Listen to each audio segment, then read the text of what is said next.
আসসালামু আলাইকুম। সবাইকে শুভেচ্ছা ও স্বাগত আজকের ক্লাসে। আজকে আমরা আলোচনা করব তৃতীয় শ্রেণীর বাংলাদেশ ও বিশ্ব পরিচয় বইয়ের অনুশীলনী অংশটি। এখানে প্রথমে যেটি আছে ক নম্বর প্রশ্ন, যে হচ্ছে সঠিক উত্তরের পাশে টিক চিহ্ন দেই। এখানে প্রথম প্রশ্নটি হচ্ছে, বিশেষ চাহিদা সম্পন্ন সহপাঠীর প্রতি আমরা কেমন আচরণ করব? কতে বলা হচ্ছে অবহেলা করব, খতে কটূক্তি করব, গতে সহায়তা করব, ঘতে এড়িয়ে চলব। এখানে কোনটি হবে? বিশেষ চাহিদা সম্পন্ন সহপাঠীর প্রতি আমাদের আচরণ কেমন হবে? আমরা কী রকম আচরণ করব?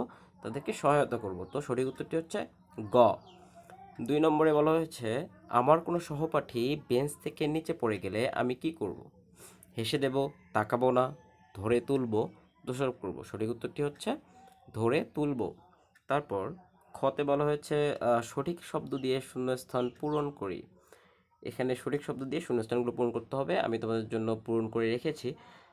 এক, বিভিন্ন নৃগোষ্ঠীর মানুষের বসবাস দেশের বৈচিত্র্যকে আরও সমৃদ্ধ করেছে। এখানে সমৃদ্ধ শব্দটি হবে। আমরা একে অন্যকে কি করব? সহায়তা করব। এখানে শূন্যস্থানে সহায়তা শব্দটি পড়বে। 3 নম্বরে, সকল পেশার প্রতি ড্যাশ দেখাবো। সকল পেশার প্রতি সম্মান দেখাবো।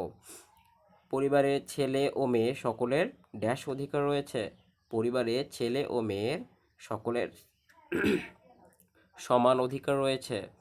5-এ বলা হয়েছে, সকলে ড্যাশ কাজ করলে পরিবার ও দেশের উন্নতি হয়। সকলে একসঙ্গে কাজ করলে পরিবার ও দেশের উন্নতি হয়। আচ্ছা, তারপর গ এবং ঘতে আমাদের সংক্ষিপ্ত প্রশ্ন রয়েছে 2টি এবং ঘতে বর্ণনামূলক প্রশ্ন রয়েছে 2টি। আমি তোমাদের জন্য এগুলো লিখে রেখেছি। এখানে সংক্ষিপ্ত প্রশ্ন, প্রথম প্রশ্নটি ছিল, 1, বাসার কাজ কিভাবে করলে সহজ হয়? 2, ছেলে ও মেয়ে সকলের প্রতি আমাদের কেমন ব্যবহার করা উচিত? তারপর বর্ণনামূলক প্রশ্নে রয়েছে, 1, কিভাবে আমাদের মাঝে সম্প্রীতি গড়ে ওঠে? 2-এ বলা হয়েছে, বিশেষ চাহিদা সম্পন্ন সহপাঠীর সাথে আমি কিরূপ আচরণ করব। তো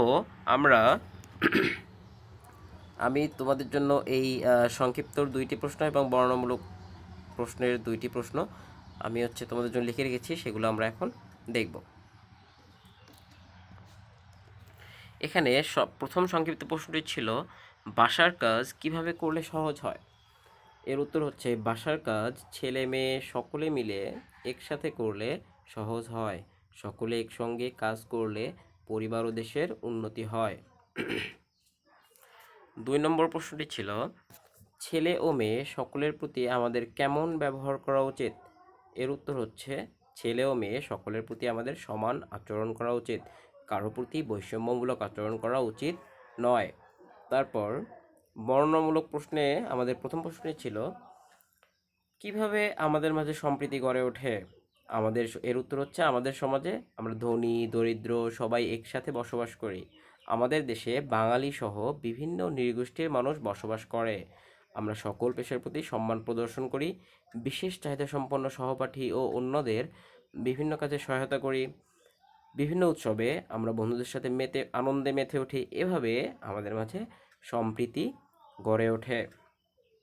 তারপর 2 নম্বর বর্ণনামূলক প্রশ্নটি ছিল, বিশেষ চাহিদা সম্পন্ন সহপাঠীর সাথে আমি কিরূপ আচরণ করব? এর উত্তর হচ্ছে, বিশেষ চাহিদা সম্পন্ন সহপাঠীর সাথে আমি সহানুভূতিশীল এবং সুন্দর আচরণ করব। আমি তাকে তার শারীরিক গড়ন বা অক্ষমতা নিয়ে কখনোই কটূক্তি করব না। কটূক্তি মানে কি? খারাপ উক্তি বা খারাপ কথা বলবো না। তাকে হেয় বা আলাদা মনে করব না। তার প্রয়োজন অনুযায়ী তাকে বিভিন্ন কাজে সহায়তা করব এবং তাকে সবার সাথে সমানভাবে মিশতে উৎসাহিত করব। আমাদের ক্লাসে বা শ্রেণীতে যদি বিশেষ চাহিদা সম্পন্ন সহপাঠী থাকে, বিশেষ চাহিদা সম্পন্ন সহপাঠী কারা? যাদের বিশেষ সহায়তার দরকার হয়, যাদের দৈনন্দিন জীবনে বিভিন্ন কাজ করতে গেলে বিশেষ সহায়তার দরকার হয়, তাদেরকে বিশেষ চাহিদা সম্পন্ন সহপাঠী, বিশেষ চাহিদা সম্পন্ন ব্যক্তি বলে। বিশেষ চাহিদা সম্পন্ন ব্যক্তি কারা? যেমন বুদ্ধি প্রতিবন্ধী হতে পারে, শারীরিক প্রতিবন্ধী, যেমন কারোর পা না থাকতে পারে, হাত না থাকতে পারে। আবার কেউ বাক প্রতিবন্ধী হতে পারে, কেউ শ্রবণ প্রতিবন্ধী হতে পারে, কেউ দৃষ্টি প্রতিবন্ধী হতে পারে। এরা বিশেষ চাহিদা সম্পন্ন সহপাঠী। তো তাদের সাথে আমরা সবসময় সহানুভূতিশীল এবং সুন্দর আচরণ করব। তাদেরকে কখনো আমরা কটূক্তি করব না। তার যে অক্ষমতা, শারীরিক গড়ন, সেগুলো নিয়ে কখনোই কটূক্তি করব না। আচ্ছা, আজকে এ পর্যন্তই। সবাই ভালো থেকো, সুস্থ থাকো। দেখা হবে পরবর্তী ক্লাসে। আসসালামু আলাইকুম।